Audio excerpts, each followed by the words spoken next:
Okay, good morning. We are on our sixth session.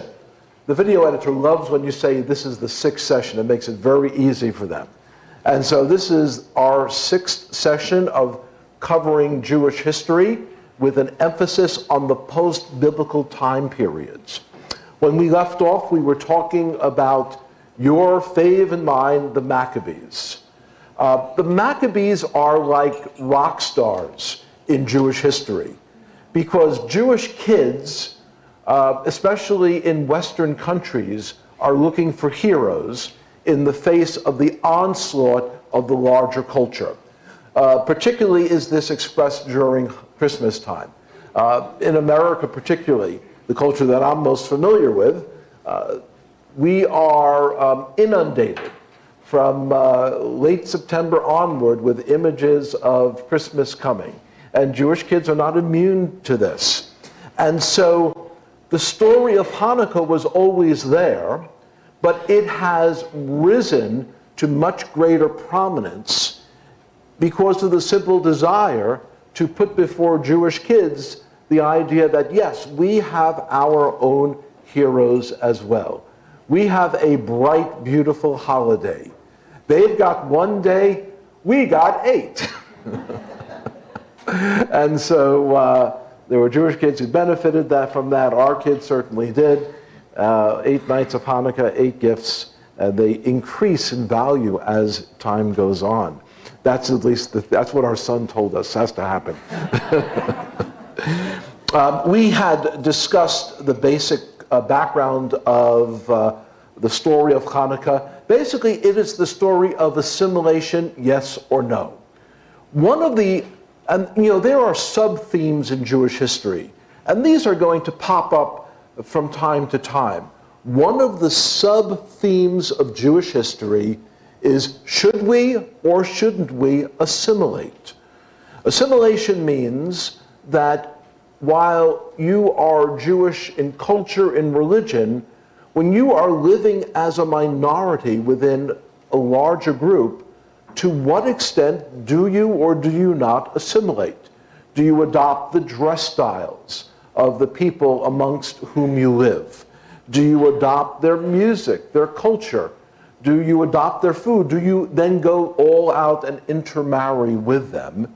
And ultimately, if you do, does that lead to the disappearance of the Jewish community?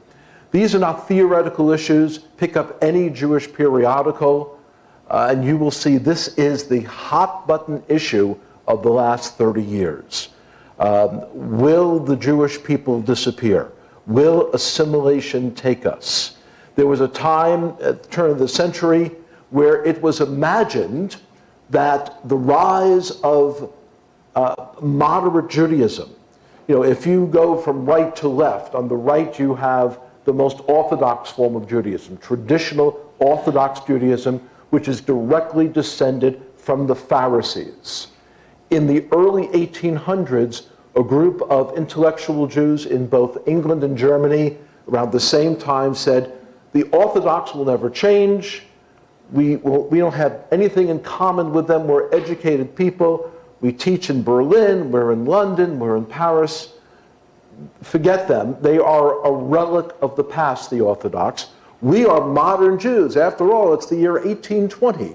And this is modern times. So let's reform Judaism. Let's have a reformed Judaism. So they went to the far left, and they became very, very liberal. There was no one in the middle until about 100 years ago in America. Someone said, well, the Orthodox still aren't changing. The Reform have gone too far. Let's have a group on the left, in the middle. And everyone said, oh, a group in the middle, that's going to be the largest group in years to come because everyone will be attracted to that. As it has happened, that took hold for about 2 generations. The middle is now disappearing, and they are on the verge of extinction. People in the conservative movement might take exception to that, but the demographics tell the story. The Orthodox are increasing, and the Reformed are increasing. The Orthodox have convictions. They believe in something. They have an entirely encompassing lifestyle. When you throw your lot in with them, they take care of everything. They tell you where you can live, who you can marry, all the acceptable occupations. And all of those questions are answered for you. The questions of life are answered. There are many people who feel comfortable with that. The community is very supportive of those within it. Amongst the Reform, there is a great attraction because you can assimilate, be very American, and at the same time still have this idea that you embrace the ideals and the ethics of Judaism. Intermarriage is completely acceptable.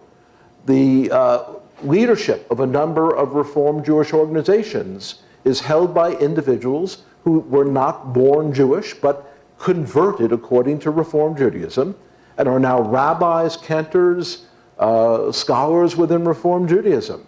It's very welcoming to that.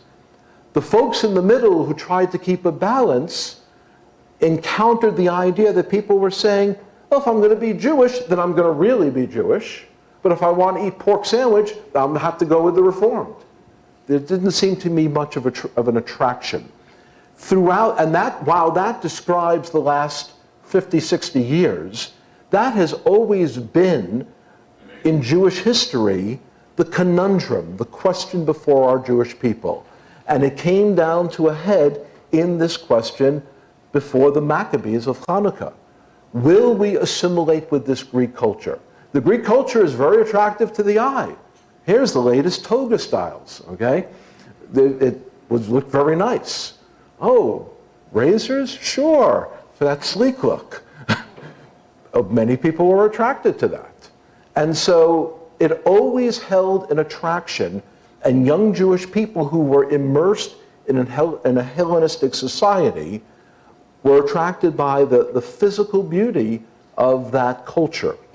And so you have this tension, this push and pull, where Hellenism is saying, come over to our side, look at these beautiful statues. And for the Jewish people, they're saying, no, be faithful to your ancestors, to the God of Israel. Don't fall for these statues. They're made in the factory down the street. HaKodesh Baruch Hu, only the Holy One, blessed be He, deserves our worship. And so that was the pull that young Jews were feeling. So over the years, as we had kind of detailed in our previous class session, many young Jewish people gave into this, and they became enamored of Hellenism. The Maccabees stepped in very dramatically and brought an end to it. They revolted, that's the long story short, they revolted against the influence of Hellenism. But again, while they dealt with it, it's going to keep popping up. Every 150 years or so, there's going to be this major question of assimilation or no assimilation. And what does not assimilation, what does it look like? Because if we're going to be Jews, what does that look like? And ultimately, that's the division that Messianic Judaism took from Rabbinic Judaism. We would state that Messianic Judaism is the continuation of Torah Judaism. That's a controversial statement. I well understand folks would object to it. I think that all of their objections will fall by the wayside. The Torah, the Judaism that God gave to Israel in the Torah, anticipated the coming of Mashiach, the coming of a Messiah. When Yeshua came, he was that Messiah. Those who followed him had not abandoned their religion, but rather they had walked into the fullness of what the prophets had anticipated. That one day the doors of this faith would be flung wide open, as Isaiah 49 says, that one day the Gentiles, those who walk in darkness and the shadow of death, have seen a great light. And they will come in as full and equal sons and daughters of the one God of Israel. No favorites, no social strata, no sort of thing, well, you were here first, so somehow you're favored, but that within the body of Messiah there would be genuine equality, a genuine egalitarianism, Jew to Gentile. And that's how the scriptures lay out the ideal. history intervened, man's sin intervened, the institutional church intervened, and so the waters have become muddied. But we're trying to, get the mud away and look at the clear truth of Scripture. And so history really informs that. So in this, let's pick up in your outline there, talking about Hellenism, Alexander the Great, the Hasmonean period. I'm just scanning down through this. And we're going to pick up with the aftermath of the Maccabean revolt. Again, the word Maccabees are a simple title for the 5 brothers of the sons of Mattathias. Mattathias was one of the priests who revolted against the Hellenistic influence. His 5 sons took up the revolt. They cleansed the temple. The story of Hanukkah is there, and that's why you have a difference here between the traditional temple menorah there on the left and the Chanukiah there on your right. And so from this glorious moment in 163, where all of a sudden there was this Maccabean, which became the Hasmonean house. So that's a simple definition. The Maccabeans later became known as the Hasmonean house. Hasmoneans are the descendants of the Maccabees. And this became like a Jewish royal family. Just like in England, there is a royal family and people can trace their bloodlines up. The same thing with the Hasmonean Dynasty. You have the 5 Maccabee brothers, and from the 5 Maccabee brothers, they had children, and this Hasmonean Dynasty had the throne. And for a short time, not too many years, they reigned independently in Israel. Why? Because the world was a little bit upset.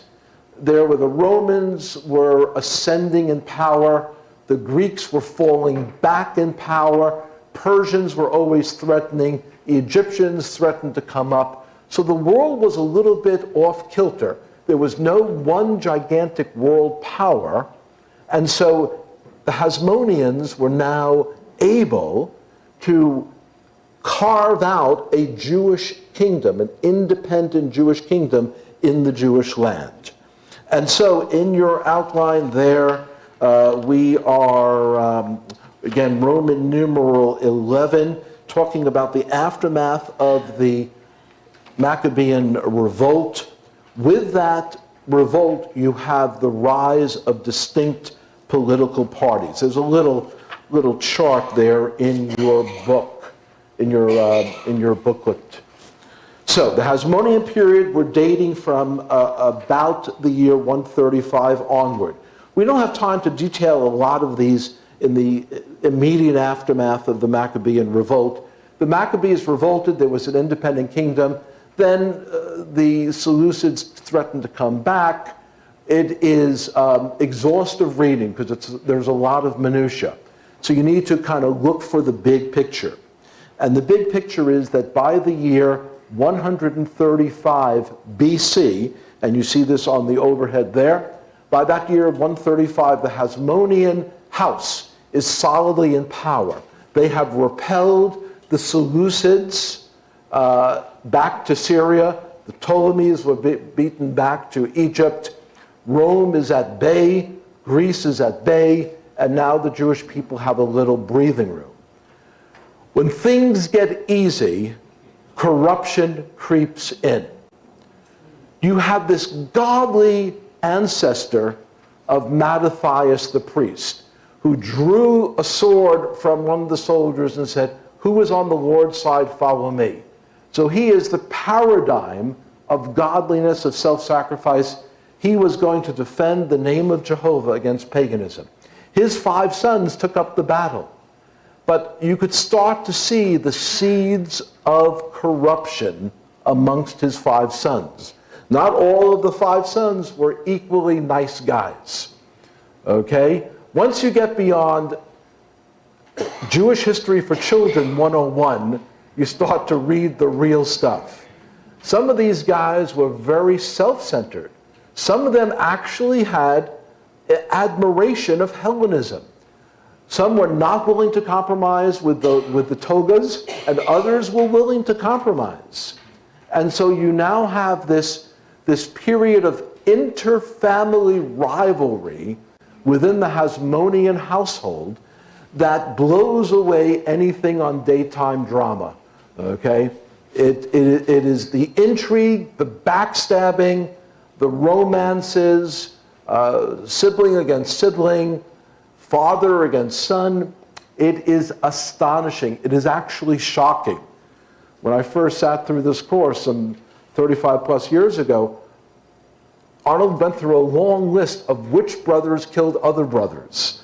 And again, that list is now easily findable in 3 or 4 clicks. But so many of the family members had other family members murdered so that they could ascend to the throne. Yes, they were Jewish. We have all kinds of people in the family tree. And so you shake any family tree and a few nuts fall out. And we've got our share.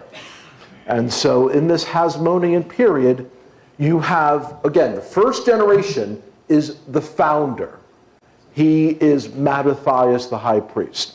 Then you have the 5 sons. From those 5 sons, you have additional generations. So in 135, we come to the Hasmonean period. We come across the name of a fellow by the name of John Hyrcanos. He is the son of Simon Maccabee.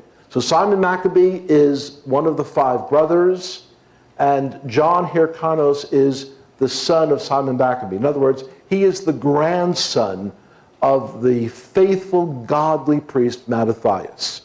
He is the grandson. What happened in just 2 generations? John Hyrcanos had gone so far from biblical truth that his grandfather was willing to die for. Now John Hyrcanos is simply power drunk. All he wants to do is be the big macher. Macher is a Yiddish word for the guy who rules everything, the guy who controls everything.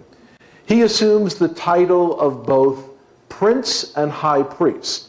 This was a very clever way for him to get around the idea that the Davidic dynasty is the kingly dynasty. Okay? God ordained the house of David to be the house from which kings came. The Levitical priesthood was an entirely different family. You could not be both a king and a priest. They were 2 separate dynasties. Every time that a king tried to meddle in the affairs of the priesthood, God slapped his hand. You don't do that. So John Hyrcanos is very cunning. He says, no, I'm not king. I would never do that. Just call me prince. We don't know if he had a band to go along with it, but he just said, just call me prince. And I will be, that's as much current culture as I know, although that's 20 years ago. So he said, no, I'm going to be high priest. Obviously, I'm high priest because I'm descended from the line of the Hasmoneans, and they were priests. Remember, Mattathias was legitimately a priest. And so he said, I'm a priest, but also I'm a very good ruler, so call me a prince. You have the rise of distinct political parties. And in your outline, there's a handy-dandy map, a handy-dandy chart that will help you understand that. So from 163 down through 63, 100 years, we have a slow disintegration of the boundaries that God had set up. And so you have the very first generation, you have the Oniads. I'm probably mispronouncing it. Any descendants here, I apologize to you. But these were the faithful priests. These were people who were Levitical. This was their ethnic descendancy. They were faithful priests. They did the right thing. And they took over the temple services in the immediate aftermath of the Maccabean victory.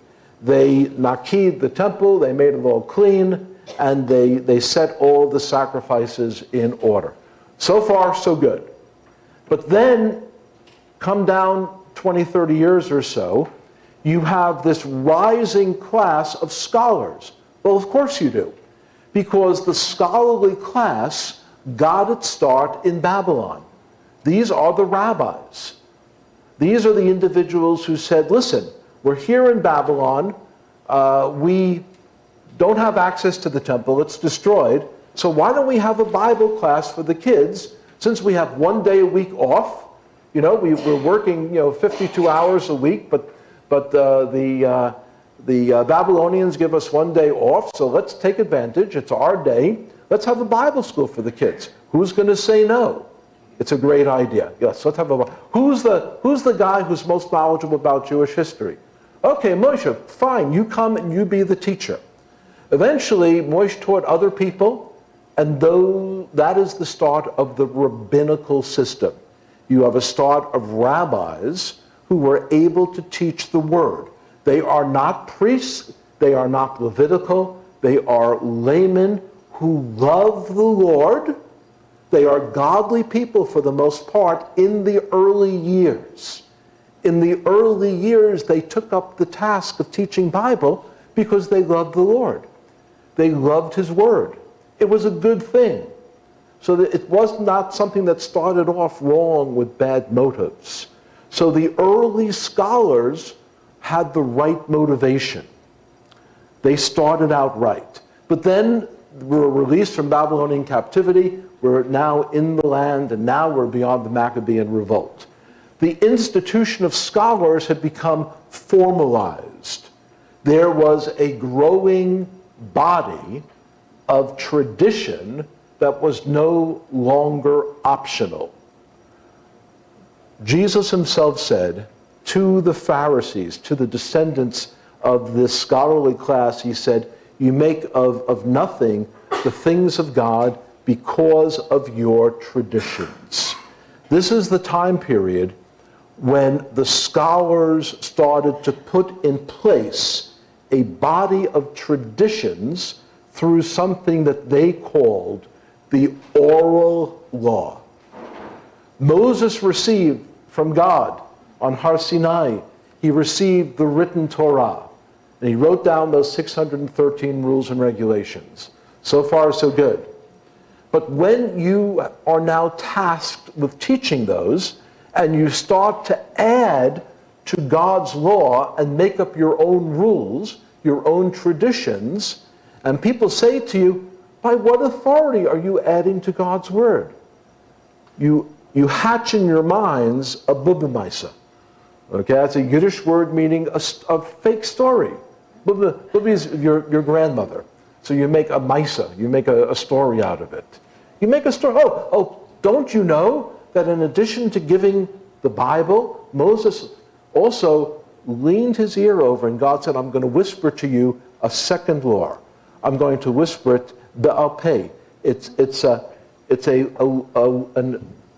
law that's going to be oral, be'al peh. It's a law from the lips. And I'm going to whisper it into your ear, and you're going to faithfully tell it to the next generation. Oral law, pass it down.